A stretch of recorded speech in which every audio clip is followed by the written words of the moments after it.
And then there's this little bugger called karma that comes dancing along. Raise your hand if you've ever heard this word karma. Okay, so karma is maybe many things. It's used often in very kind of superfluous ways. We just say, well, it's my karma to be this or that or what have you. And, you know, it can sound very definitive. It can sound very sort of imprinted in us. And in some ways, if you've ever tried to change a habit that you were not particularly happy with or proud of, you know how difficult that can be, how challenging it can be. And I think, you know, as I was thinking, I didn't have a whole lot of time to prepare this evening.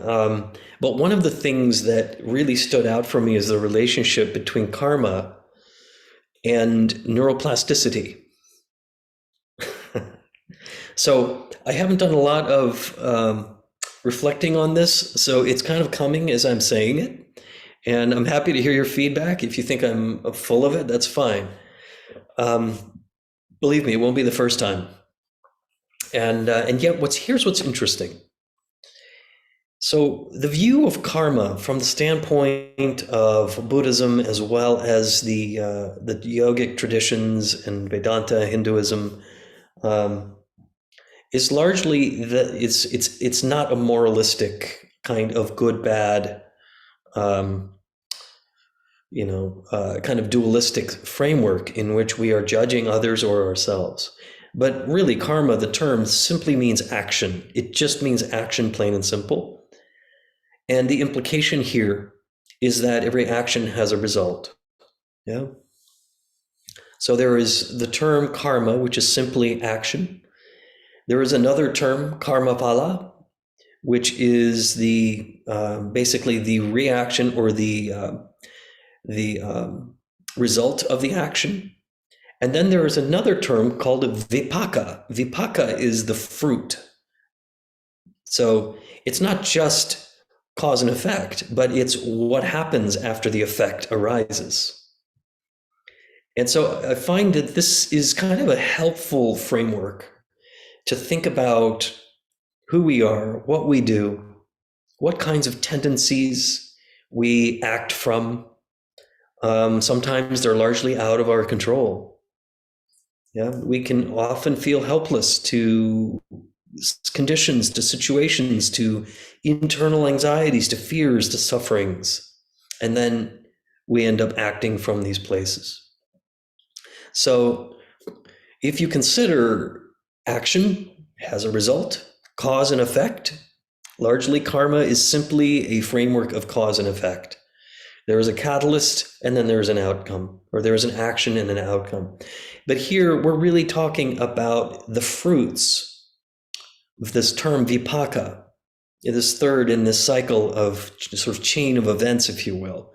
There is the action, there is the direct sort of effect of the action, and then there is the fruit. And this fruit is really kind of the karmic sort of tendency that arises, such as, I don't know, eating chocolate and having too much. And then the effect is, oh my gosh, I've got a bellyache, or I feel oversaturated.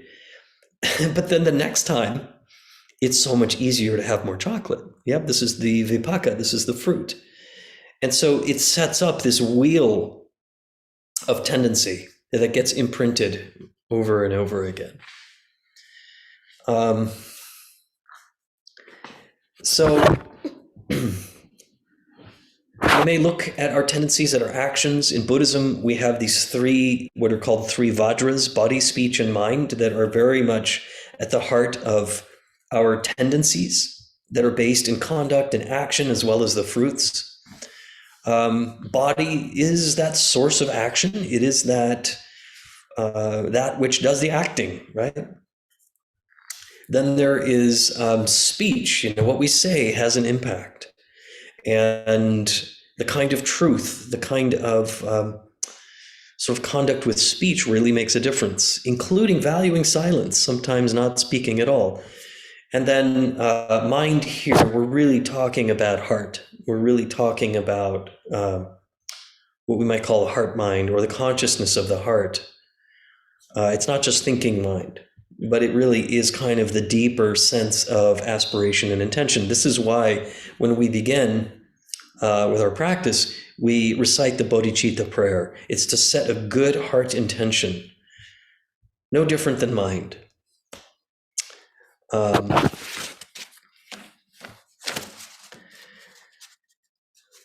So how do we determine karma?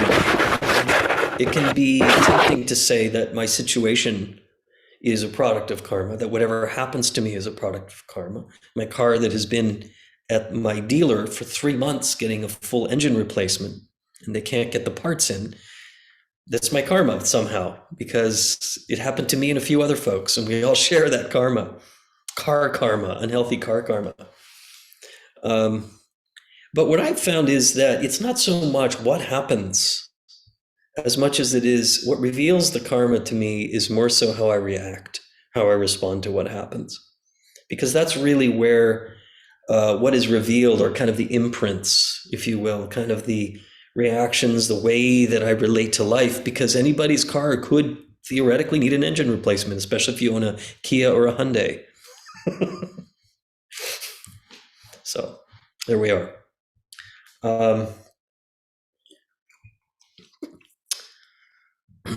In neuroscience, in brain science, we have this notion of this new idea that the brain is not hardwired as we used to think it was, many, like even one generation ago, and that this notion of neuroplasticity, that neural networks in the brain can actually be reformed, redirected. We can change our patterns and our habits. It doesn't mean it's always easy. But there are three, according to literature, there are three things that help us to change our tendencies and our habits. And one is repetition. Repetition sets deeper imprints. The more we do something, the more likely we are to do it again. And it becomes easier, just like the chocolate analogy. It may be that meditation, once we get into a practice of meditation, the more we do it, the more we see the fruits of our practice. And vipakka also can be wholesome. So repetition. The second one is intensity. That the more intense an experience is, the more it's likely to imprint us more deeply. So imagine if you're practicing every day, and maybe not every time you sit, you have sort of a strong, intense experience of meditation. In fact, for many of us, we sit in an ordinary way. You know, we may not get up and feel like it was like life-shattering or life-changing, rather. Hopefully not life-shattering. But every once in a while, you may have a practice that you say, wow, that was really good. That was really good. That felt good. I feel balanced. I feel open, clear, and such. And those experiences go a long way to imprint us with a wholesomeness of our practice. So intensity matters. And then the third sort of category is time. That over time, change is likely if the first two conditions are met. So repetition and intensity. And over time, the brain, the neural pathways, the networks that are formed around new tendencies, new patterns, begin to take more and more hold and become more and more of a new habit, hopefully a wholesome habit. Yeah. So I have added a fourth category, and I teach this to my extension school classes. And that is, none of those first three would matter without a term that is called conation, or the ability to be vigilant and with a good motivation, to be inspired and have a good motivation to do the change in the first place. And maybe some of us know if you've tried to change something for someone else, for a partner or what have you, it only goes so far. Maybe it lasts a little while, but is it really sort of a deeply imprinted change? Probably not. So we can change because we love someone. Great. Chances are, if that relationship ends, we'll go right back to doing what we did before. Has anybody had that experience? I can raise my hand there. So we need good intention. We need the motivation, or occasionally what I call the power of necessity, which is that we just know that something has to change and its time is now. We don't want to wait until things are really bad to change something. So conation is this quality of willfulness and intention behind our actions. It's volition and will and intention. It's zeal, it's enthusiasm. Without that, honestly, repetition isn't possible. Intensity may not be very attainable. And then time just sort of falls apart because we're not able to maintain it. So anyway, that may be all well and good, and it's good news to know that things can change, imprints can change, even though we may live with certain patterns for our entire lifetimes, and we have to watch our tendencies there. And yet with karma, this is a very interesting thing. Whatever our tendencies are, there is a way to cultivate a sense of what is called an unborn state. This is probably the most powerful contemplative practice we can do to change certain tendencies. And largely here we're talking about reactions, feelings of reactivity and just kind of being easily kind of moved by external things and situations. And I'll mention that in a moment. I'll explain that in a moment a little bit more, how I learned from Leslie, my teacher, to do sort of a karma burning practice, which we're going to do in just a minute. Very interesting practice. And it works on this level of not feeding or fighting or following just the urges and impulses to react that arise from one minute to the next. After all, it's one thing to have thoughts in the mind or emotions or feelings and so on. It's another thing altogether to act on them, to feed them energy, or to fight them and try to get rid of them, or just to be sort of blindly led by them. So the key here is twofold. One is deep relaxation. The longer we spend cultivating a deep sense of relaxation, the less likely we are to sort of contract around a particular trigger or catalyst for a reaction. And we have much more space there to be intentional about how we might want to respond. So deep relaxation and spending time in a space of calm abiding is incredibly helpful for changing karma, for changing these imprints and these patterns. Because we're no longer acting on just these quick impulses, what we can call the reactive habit body, to just swing in there and guide our actions without us being mindful. So relaxation is one. Another one is what's called prana, or breathing, the vital energy within breath. And by regulating in-breath and out-breath, by regulating the subtlety that comes with breathing, new imprints are formed that are not based in what we might call the amygdala, the lizard brain, the reactive brain, but we're sort of balancing out the sympathetic and the parasympathetic nervous system. We're actually feeding our bodies a balance where the homeostasis of our nervous system is very balanced. It's more accessible and it happens more quickly. What's called allostasis, or this process of becoming balanced in a homeostatic pattern where we're not reactive, where we're awake, we're energized, but we're also deeply at ease. So prana, breath, regulating breathing helps to form new imprints. If we're breathing in air, we're not just breathing air, but we are breathing in vitality, and we're breathing in energy, and we're taking it in and allowing ourselves to fill with certain kind of vibration, in the breath.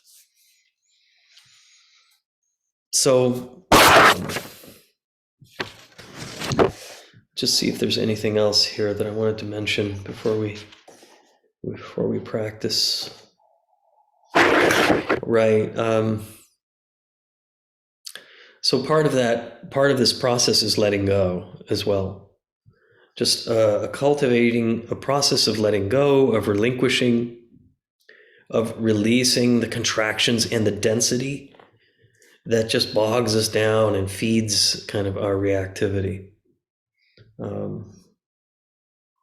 Conditions matter, right? And so what we're essentially doing by deeply relaxing and focusing on breathing, very simple kind of approach of mindfulness is very helpful. It's like the sun, or rather it's like a flower that's growing.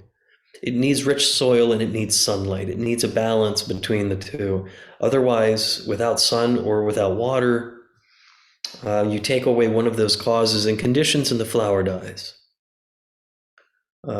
So we want to make sure that on a regular basis, this is part of self-care, that our sort of balance of sunlight and water and rich soil are in tune. And we can do that by cultivating this deep relaxation and a sense of deep breathing and vitality.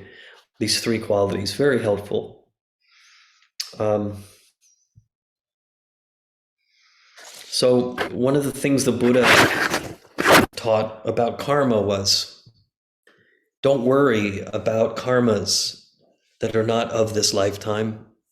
So if you believe in reincarnation or you don't, it doesn't matter. The Buddha is releasing everyone from needing to know these things, but rather focus on this lifetime, focus on the cause and effect in this life.